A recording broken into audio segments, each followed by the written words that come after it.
Here's a memory. On an overcast morning in February 1996, I received in the mail from my mother in St. Louis a Valentine's package containing one pinkly romantic greeting card, two 4-ounce Mr. Good bars, one hollow red filigree heart on a loop of thread, and one copy of a neuropathologist's report on my father's brain autopsy.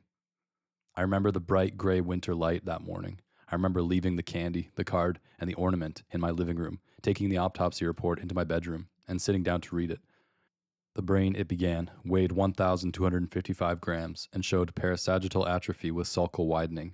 I remember translating grams into pounds and pounds into the familiar shrink-wrapped equivalents in a supermarket meat case. I remember putting the report back into its envelope without reading any further. Some years before he died, my father had participated in a study of memory and aging sponsored by Washington University, and one of the perks for participants was the post-mortem brain autopsy, free of charge. I suspect that the study offered other perks of monitoring and treatment, which had led my mother, who loved freebies of all kinds, to insist that my father volunteer for it.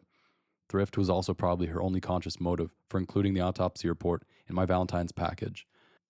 She was saving 32 cents postage. My clearest memories of that February morning are visual and spatial. The yellow Mr. Goodbar, my shift from living room to bedroom, the late morning light of a season as far from the winter solstice as from spring. I'm aware, however, that even these memories aren't to be trusted. According to the latest theories, which are based on a wealth of neurological and psychological research in the last few decades, the brain is not an album in which memories are stored discreetly like unchanging photographs. A memory is, instead, in the phrase of the psychologist Daniel L. Schachter, a temporary constellation of activity, a necessarily approximate excitation of neural circuits that bind a set of sensory images and semantic data into the momentary sensation of a remembered whole. These images and data are seldom the exclusive property of one particular memory. Indeed, even as my experience on that Valentine's morning was unfolding, my brain was relying on pre-existing categories of red and heart and Mr. Goodbar. The gray sky in my windows was familiar from 1,000 other winter mornings, and I already had millions of neurons devoted to a picture of my mother. Her stinginess with postage, her romantic attachments to her children, her lingering anger toward my father, her weird lack of tact, and so on.